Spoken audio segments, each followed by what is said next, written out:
What is brandOdyssey? Welcome to the world of brandOdyssey. Well, we've been talking a lot about different things about consumers and whatnot, and I've mentioned brandOdyssey along the way. But what is brandOdyssey? brandOdyssey is a way of thinking about people, not just consumers, but people as well, and thinking about the way that we people relate to all of the objects that are around us. And when I use that word object very loosely, right? Other things, other people, whatever. How we relate to technology, right? How we relate to brands, how we relate to products, how we relate to organisations, how we relate to political parties, how we relate to each other. brandOdyssey is about deciphering those meanings. The goal of a brandOdyssey project is to decipher these real, often hidden meanings and relationships, right? That we have with the world of products and brands and people around us. Right? This is a crucial step, right? And this is why I love to use the word diagnosis. Right? We don't just collect information and report on it. We diagnose. We collect information to diagnose that relationship, because that relationship, most of it, is hidden. We can't actually see it and we can't talk about it. So we need to diagnose it. That word diagnosis is very, very important. I know it's a it's a term used in medicine, but it means exactly the same thing. Diagnosis means using symptoms to try and understand the root cause of what's going on. Now, our business has forgotten that word diagnosis. You know, the information that we collect, even the emotional information that we collect, is but a symptom. We need to collect all of those symptoms, sit down, look at them, analyse them, and diagnose basically what's going on, right? Now, that's the first issue. I mean, that's a challenge in itself. It's very possible, but it's a challenge in itself. The second thing is that once we understand that diagnosis, and if it's a really good diagnosis, right, then really the whole future starts to pan out in quite a clear way. Right? Once we understand why something is happening, we know what will happen in the future. Right? The past, the present, and the future exist in an eternal present. Once we understand why something is happening now, we can understand the future. That's the power of the diagnosis. And that's why brandOdyssey is very, very consumer-centric. I know we all say that, right? We say, you know, 1 foot in the, one foot in the boardroom, 1 foot on the street or whatever, yeah? We all say we're consumer-centric, but we're not really consumer-centric. We're focused, too much on marketing and too much on answers, basically, right?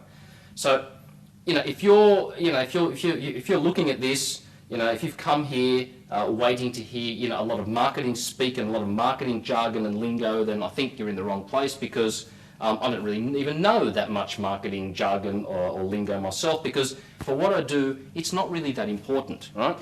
What I do and what my clients, commission me to understand is to diagnose that relationship, to give them certain insights that they themselves are not going to be generating on their own, right? In their own marketing discussions or simply from their own intuition. That's what we do. It's not necessarily to be marketers, it is to supply marketing with diagnoses so they can make terrific decisions, right? And when I say that the consumer is the most important person to your business as a marketer, I don't just mean it from the obvious sense that, they supply the money, they buy your product, and therefore they supply the money to your organisation.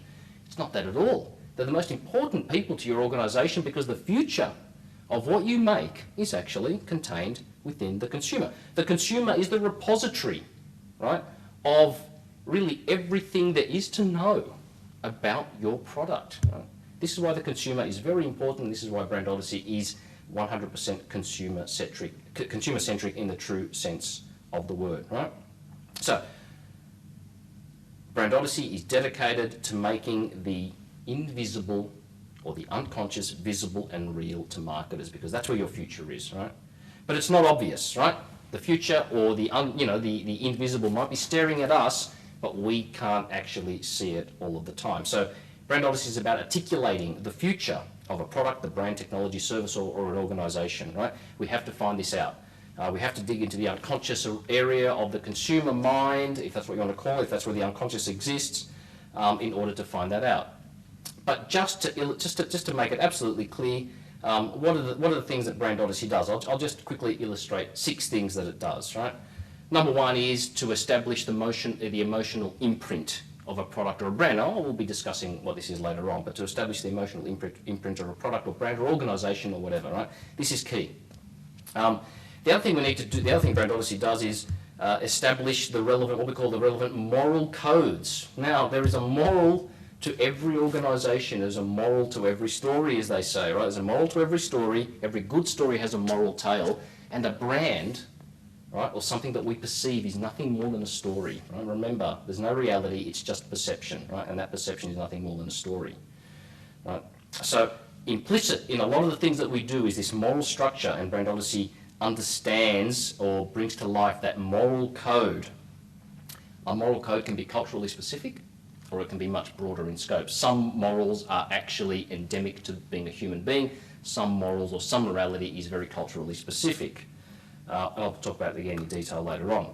The other thing we also need to do is accurately identify and measure. Because this isn't, brandOdyssey isn't just a qualitative process, there's a quantitative process involved as well when necessary, and it's about identifying and measuring specific and what we call contextually based needs, right?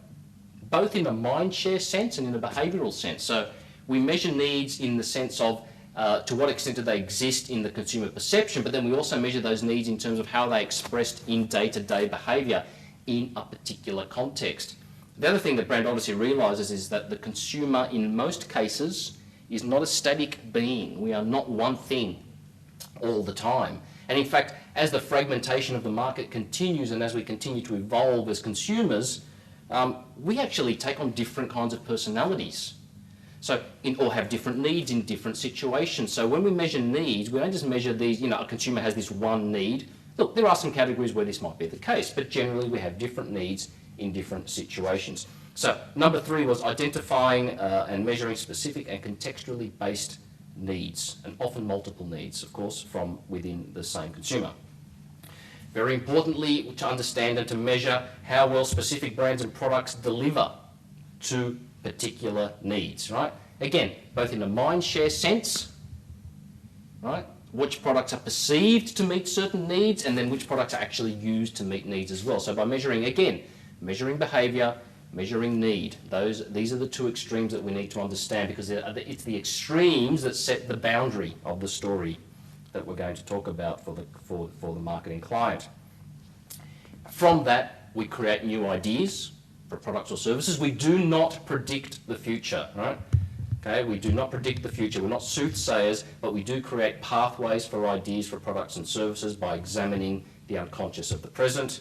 And finally, the other thing we do is we assess concepts, advertising ideas, actual advertising in relation to all of those things that we've understood about the category in question, the brand code or the moral code or the needs.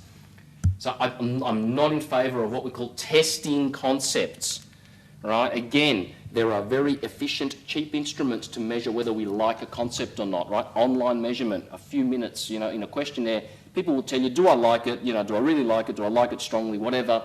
They will tick those boxes and send them back. That is a much more cost-effective and quick and more accurate way to measure whether people say they like something or not.